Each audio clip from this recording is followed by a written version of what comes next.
Frekvenca za logistiko Slovenskega logističnega združenja.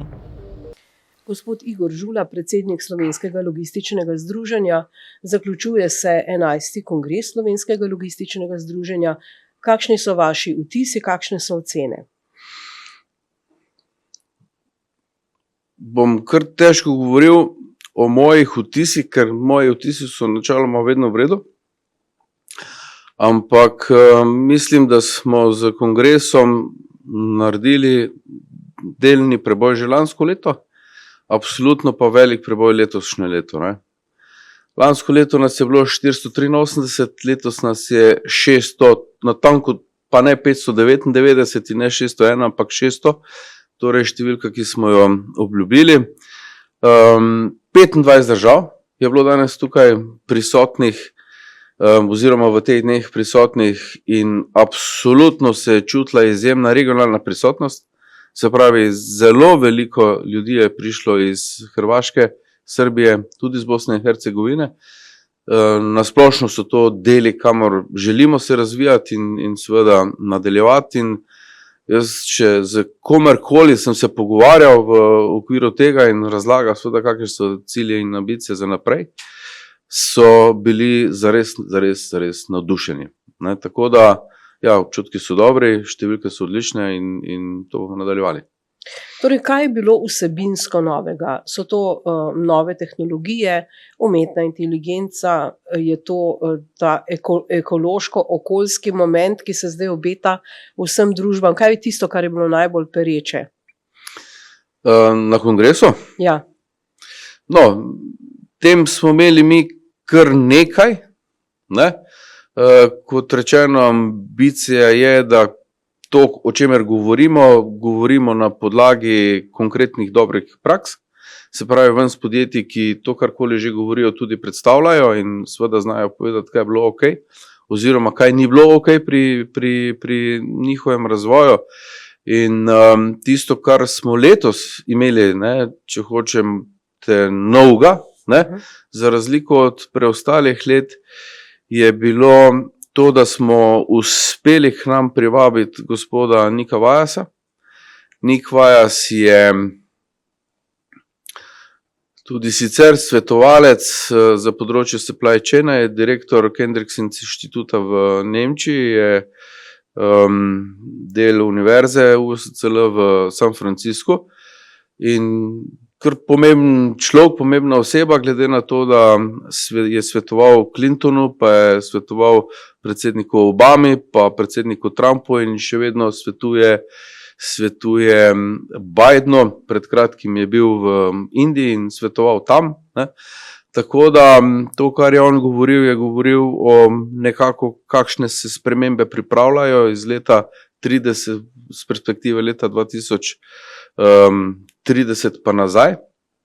Imeli smo zelo konkreten pogovor in predstavitev z Davidom Luftom, ki prihaja iz pospeševalca startupov Plug and Play, ki je govoril o tehnologijah, kot se razvija na področju supply chaina, vendar z perspektive startupov. In imeli smo 3 izjemno zanimive predstavitve na temo sodelovanja. Kot veste, jaz o sodelovanju v oskrbovalnih sodelovanju, ne, govorim že leta in leta, iskreno verjamem tudi v to zgodbo. No, zdaj smo imeli pa zelo konkretne primere, ne, Skretting pa Cargill, PepsiCo, Nestlé, Synchro pa naš Cargo X. To so konkretne stvari za konkretnimi številki okrog prihrankov. In vsaj kar zadeva mene, je to bil ene vrste preboj, ker bomo na teh stvarih še gradili in naslednjo leto poskušali pokazati še več takih primerov. Ne. Vse ostale stvari, ki so povezane, ne, se pravi, imeli smo zelo konkretna predavanja na temo umetne inteligence, imeli smo zelo konkretna predavanja na temo implementacije MES sistemov, imeli smo zelo konkretna predavanja regija kot one-stop shop in kje so težave z vidika trajnostnih standardov in tako naprej, in pa seveda avtomatizacija, robotizacija. Tu neke revolucije pač ni. Imeli smo primere dobre prakse, danes umetna inteligenca je tukaj, Vsi zdaj pa res že vsi vemo, kaj vse se da z umetno inteligenco, celo vemo, da ni nek bav v končni fazi, ker mislim, da so bile drugi digitalizacijski izzivi v preteklosti, glede na predhodno stanje, bistveno večji izziv. Mislim, da tisto, kar je zares potrebno izpostaviti, vse je pomembno, ampak ker se pogovarjamo o tem, kaj je bilo tokrat novega in drugačnega, je to, kar sem povedal vodoma. Kako ste zadovoljni oziroma kako ocenjujete odnos slovenske države do logistike? Namreč prišel je minister Han, kaj je povedal novega? Neke bistvene strategije ni ali pač? Ne, zdaj vprašanje je sestavljeno iz dveh delov, pa bom probal na oba odgovoriti.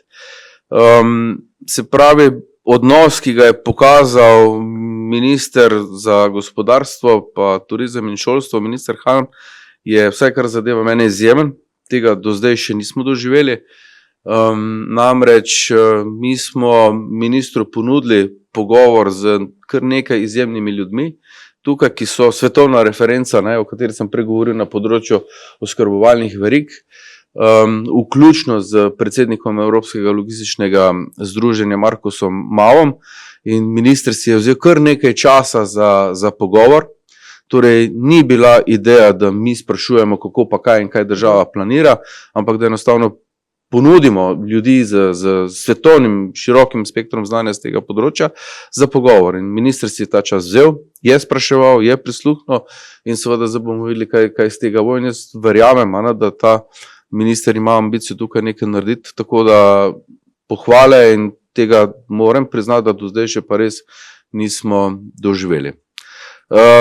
Drug del vprašanja se pa nanaša na strategijo. Naša strategija je iz leta 15, 13, 14, sam ne vem. Ves čas smo poudarjali pravzaprav dve zadeve, da strategija mora temeljiti na potrebah, najprej na potrebah, potem pa mora pač neka infrastruktura oziroma neka strategija povedati, kako se bo na te potrebe odzvala, vključno z ambicijo države, ki bi morala vedeti, kateri del hoče malo bolj strateško razvijati. Tisto, kar imamo mi resen problem pri teh strategijah je, da se pišejo po raznih kabinetih v zaprtih stenah in se absolutno premalo sprašuje in sodeluje z ključnimi deležniki na tem področju. Na eni strani, na drugi strani pa imamo veliko inštitucij, ki so pripravljene sodelovati, ki bi morali sodelovati. Na eni strani, se pravi, imamo fakulteto za logistiko, imamo fakulteto za pomorstvo, za promet, imamo fakulteto za prometno inženirstvo, imamo en kup enih privatnih fakultet, ki imajo znanje, imamo kar nekaj inštitucij, vključno v končni fazi z Slovenskim logističnim združenjem, Združenjem za promet in tako naprej, ki pa k pisanju strategije pravzaprav niso povabljene. In tu je problem. Po naše, vsaj kot združenje menimo, da bi prava pot morala biti drugačna. Na eni strani povabiti vse te deležnike, da sodelujejo, v končni fazi naj tudi pripravijo to strategijo.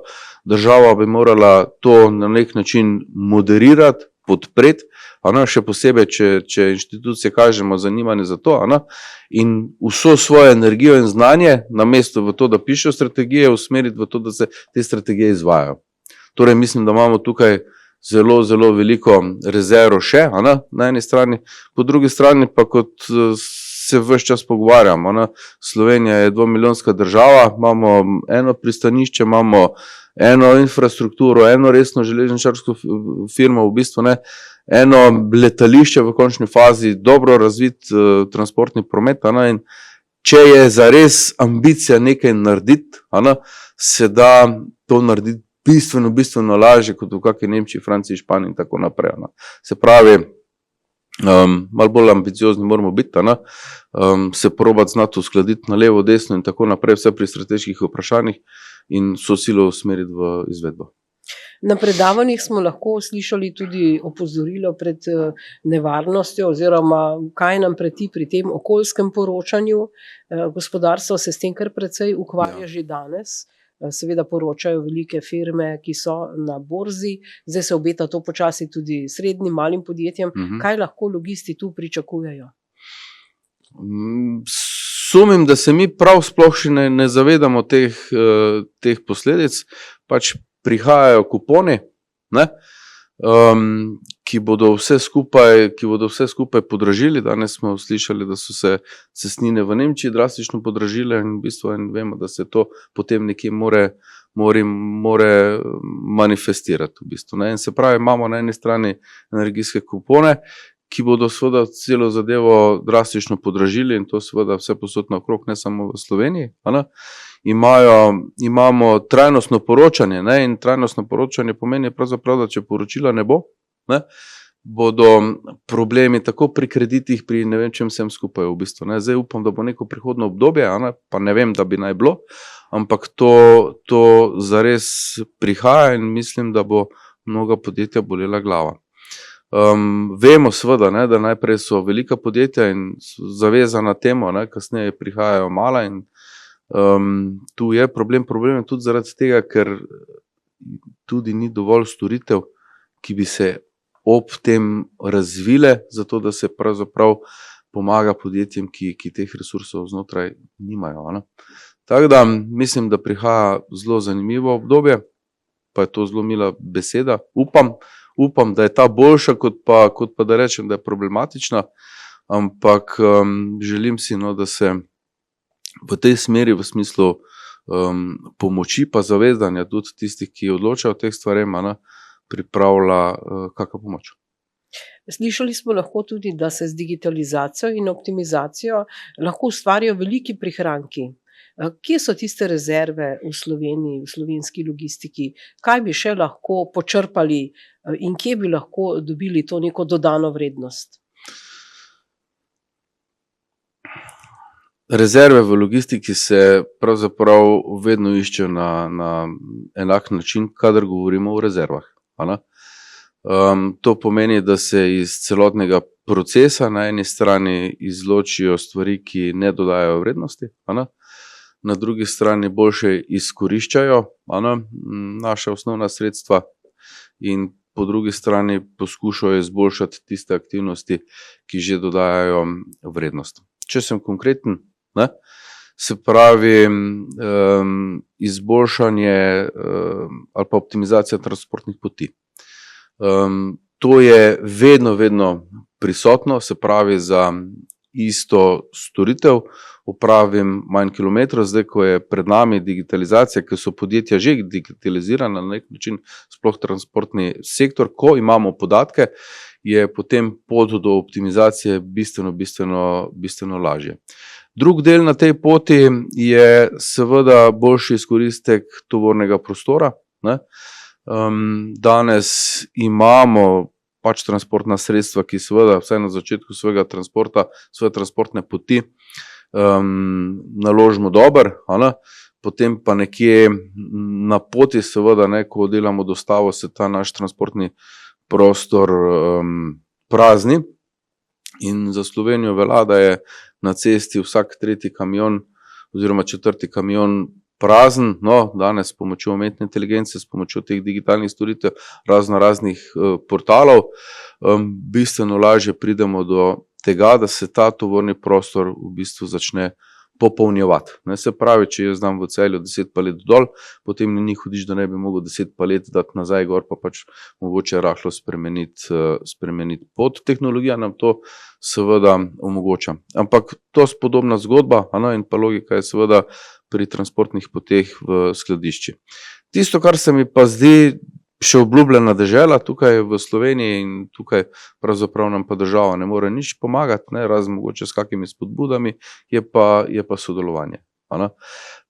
Prvi pogoj za to je, da najdemo velike prihranke na področju upravljanja z blagom, da je dovolj blaga. Več, ko ga je, lažje najdemo prihranke in tu seveda pride na pot sodelovanje.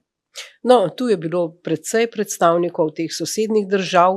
Kaj bi umestili zdaj Slovenijo na tem tako imenovanem jadranskem prostoru? To je tudi nek nov pojem, ki smo ga slišali, ljudje govorijo jadransko, kar je zelo zanimivo in simpatično. Torej, kje je zdaj Slovenija med Avstrijo, Italijo, Hrvaško, Srbijo, Bosno?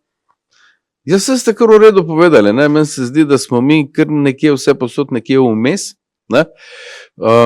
Tisto, kar mislim, da je potrebno povedati, je to, da upam, da v Sloveniji nimamo občutka, da smo svetovni prvaki, da smo 100 let pred Srbijo, recimo, ne, ali pa bog ne daj pred Bosno, pa 2 meseca za Avstrijo, ni tako. Cela regija je prebojena, vsi razumejo, kaj je treba narediti, s tem, da so seveda države različne po reaktivnosti. Tako da mislim, da nismo glih na ravni še tega najbolj razvitega sveta. Mi smo kar precej drugačnih projektov, z področja uporabe umetne inteligence, sploh z vidika orkestracije na zelo visokem nivoju, v bistvu videli na drugih kongresih pravzaprav in konferencah po Evropi. No, tisto, kar je dobro, da se področje umetne inteligence v Sloveniji prebuja, da imamo primere dobrih praks, da se podjetja zdaj pa res zavedajo, da to je. No. Tako da jaz mislim, da smo kar nekje vmes tam nekje, kjer ste zelo lepo to povedali. Ne? No, en preboj v digitalizaciji so tudi ti podcasti, ki so zdaj letos prvič, gledalci, poslušalci bodo videli, da so bili narejeni v živo, včasih je bilo tudi ropotanje, klicanje na začetek konference, vihar zunaj, tako da je to tudi nekaj novega. Ja, Slovensko logistično združenje se razvija, ni samo podcast, to nam je izjemno pomembna zadeva, ker do zdaj tega zares nismo imeli. Še več, mi zdaj seveda, ko dodajamo nekako nove pakete in tako naprej, smo vsem našim članom obljubili revijo, ampak do zdaj smo imeli kar veliko problemov, da mi pravzaprav teh izjemnih, vedno smo imeli dobra predavanja, nismo znali pretopiti v znanje, znali pretopiti na papir, potem pa to nekako ponuditi nazaj. No, zdaj smo pokrili tudi ta del, poleg podcastov, in jaz verjamem, da se bo to nekako obrestovalo v smislu odpiranja oči tudi tistim, ki na tem kongresu niso bili. Poleg tega v združenju zdaj zaposlujemo, kar mislimo, da je zdaj iz 0 na 1, je v bistvu 100% premik, in tudi tu delamo velike in pa pomembne korake naprej. Torej, prihodnost logistike, prihodnost združenja, prihodnost tega kongresa. Kongres, kot rečeno, jaz sem vsem napovedal tukaj, ker s tem tudi izzivam samega sebe, da bomo imeli leta 2033 tukaj 1500 udeležencev, da bo cela regija pokrita, da se bodo v Beogradu pogovarjali, da če se ne vidijo, prej se vidijo pa v Portorožu na kongresu. Jaz to iskreno verjamem. Mi se bomo koncepta še naprej držali, mi bomo še naprej povezovali proizvodno logistiko, transport, ponudnike digitalnih pa tehnoloških rešitev, šolstvo in pa državo.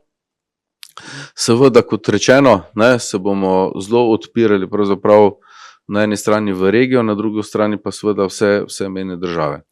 Absolutno se bomo še bolj povezovali z Evropskim logističnim združenjem. Kot rečeno, tudi v Evropskem logističnem združenju zdaj zares vije nov veter, mi smo tudi v bordu tega združenja, in kar nekaj takih stvari je, ki bodo zanimive za naše člane. Dogovorili smo se, da vsako združenje enkrat na leto mora organizirati en webinar v angleškem jeziku, ki ga lahko potem vse ostale inštitucije ponudijo. Mi smo pravzaprav promotorji v Sloveniji te ideje in smo svoj del igre za letošnjo leto že odigrali. In kar pa zadeva razvoj slovenskega logističnega združenja, smo pa tudi ambiciozni, se pravi z novo zaposlitvijo, z dejstvom, da pravzaprav povezujemo logistiko, transport in vse to, kar sem že prej povedal. Jaz verjamem, in takšni so naši cilji, da odigramo pomembnejšo vlogo pri povezovanju. Mi se s politiko, ki dosti nimamo namena ukvarjati, z našimi člani pa absolutno, pa so, da v naslednjih letih pridemo do 900 članov. Gospod Igor Žula, najlepša hvala za pogovor. Hvala lepa.